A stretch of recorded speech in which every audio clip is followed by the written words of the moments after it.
Vamos a conversar a esta hora con el doctor Hugo Lozada, médico psiquiatra y jefe de la Unidad de Salud Mental del Instituto Nacional de Enfermedades Neoplásicas. Doctor Lozada, bienvenido a RPP, buenas noches. Buenas noches, y acá para poder conversar de ese tema que a todos nos ha tocado. Sí, definitivamente. Por un lado está el debate sobre la pena de muerte, su conveniencia o no. No es nuevo un debate de este tipo cada vez que hay este tipo de repudiables hechos. También se menciona el tema preventivo. Usted, por ejemplo, como especialista del hospital de neoplásicas, el tema de la salud mental, que es una problemática también poco atendida en nuestro país. ¿Cómo encarar esta problemática de abuso contra menores? ¿Qué es lo que se puede hacer?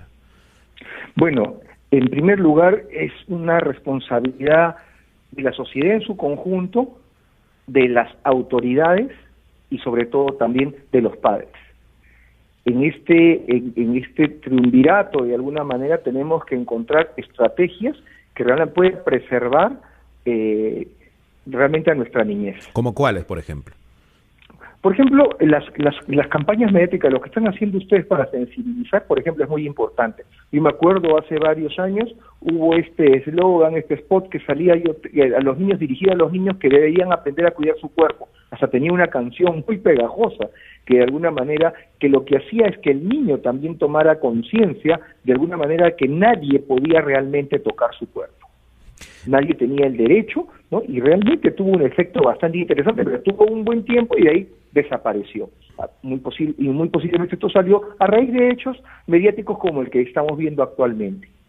Por otro lado, la conjunción, lógicamente, de los ministerios, que tienen que comenzar a actuar de manera sinérgica, el Ministerio de la Mujer, el Ministerio del Interior, el Ministerio de Salud, el Ministerio de Educación, que tienen que comenzar a tener acciones conjuntas que permitan no solamente sensibilizar a la población, sino también desarrollar medidas preventivas, ¿no? Mencionó el éxito de una campaña que sí, indudablemente en su momento tuvo respuesta, caló muy bien entre la población.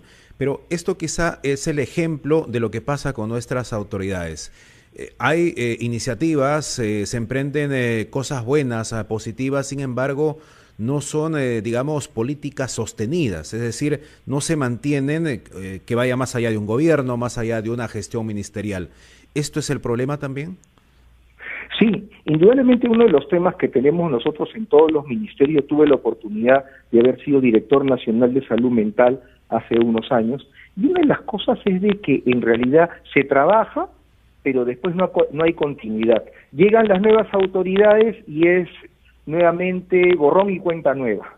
Entonces, y muchas veces son acciones las que se han venido llevando muy interesantes y que realmente podrían retomarse o continuarse dado el caso, y que podrían tener un efecto sostenido en el tiempo. Pero esto va más allá, pues lamentablemente el hecho de que venga un nuevo gobierno o tan solo dentro de un mismo gobierno, el cambio de cargo de alguna manera, ya genera de por sí problemas para la continuidad de los programas.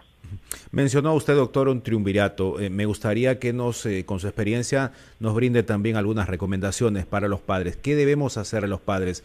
Los especialistas, por ejemplo, recomiendan el empoderamiento de las menores. ¿Qué es lo más adecuado hacer? Bueno, en primer lugar, la comunicación con los hijos. Eso es muy importante. Actualmente, lamentablemente, hemos dejado de lado aspectos muy importantes, que es la permanencia dentro de la crianza. Lamentablemente, ambos padres trabajan y lamentablemente, vuelvo a ser reiterativo, a veces dejan a los chicos en manos que justamente son estos agresores. Hay que recordar que prácticamente este tipo de delitos que se cometen, lo cometen gentes del entorno inmediato, en aproximadamente un 75-80%. Entonces, la idea fundamental es, uno, que los padres comiencen a tener mucho mayor presencia en la crianza con los hijos, que a nivel de los colegios, estas escuelas de padres, pues comiencen a tener una acción mucho más importante, que no es solamente el cobrar esta anualidad que cobran dentro de los colegios, sino que son capacitaciones, talleres, coaching para padres, que justamente les va a ayudar a mejorar la crianza y lógicamente tener los tips que tienen que tomar en la casa.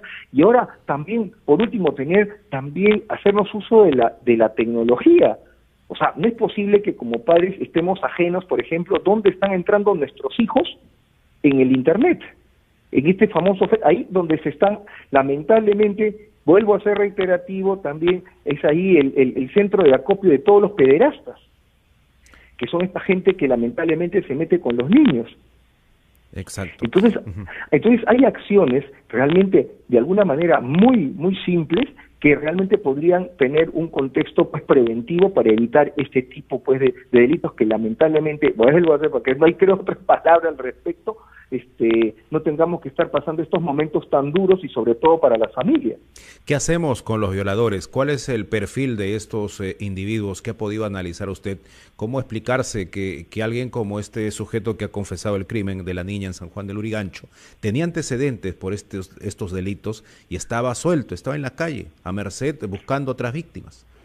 Claro, exactamente. Mire, el 1% de la población es psicópata.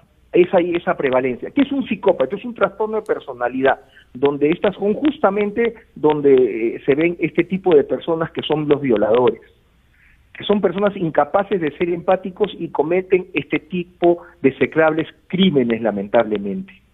Entonces, el tema fundamental es muchas veces que estas personas no tienen cura. No tienen cura estas personas, y ahí tiene que venir pues las acciones por parte de las autoridades. Y la pregunta es, ¿estas personas son posibles de ser nuevamente reinsertadas a una dinámica social? No, y por eso es que de alguna manera particularmente yo sí estoy de acuerdo con la pena de muerte, porque no vamos a seguir alimentando a gente que no va a poder ser reinsertable dentro de la sociedad. Hay quienes dicen que la pena de muerte no es disuasiva en este tipo de delitos.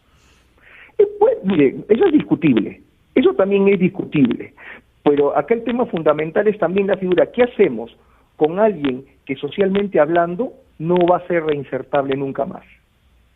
Tenerlo dentro, por lo menos cumplirá el hecho de haber la pena de muerte, tendrá de alguna manera un rol disuasivo, aunque eso yo sé que muchas veces es muy controversial, pero sí va a tener, yo creo, un efecto dentro de la sociedad, porque de verdad los delincuentes en realidad cometen el delito y saben ellos que tarde o temprano van a salir. Para finalizar, doctor, brevemente, por favor, mencionó usted el 1% de la población es psicópata. Ese porcentaje, ¿qué sustento tiene? ¿Es un porcentaje que ha ido creciendo? ¿Qué información tiene usted? No, se ha seguido manteniendo, son estudios ya internacionales y se asume que en el Perú, por ejemplo, existen alrededor de 300.000 personas con este tipo de trastorno, donde la persona es incapaz de incorporar valores. A esta persona le da igual, me va a disculpar, matar a un perro que matar, por ejemplo, a su madre. Le da igual. Wow. Y esto no tiene que ver absolutamente nada con la inteligencia, sino que lo que diferencia es el tipo de crímenes en cuanto a lo tan elaborado que sean ellos. Tenemos desde el psicópata de cuello y corbata hasta este tipo de psicópatas que, pues lamentablemente, se meten con los niños, ¿no? Doctor, le agradezco mucho, muchísimas gracias. Nos ganó el tiempo, lamentablemente nos ha pintado la realidad de esta problemática.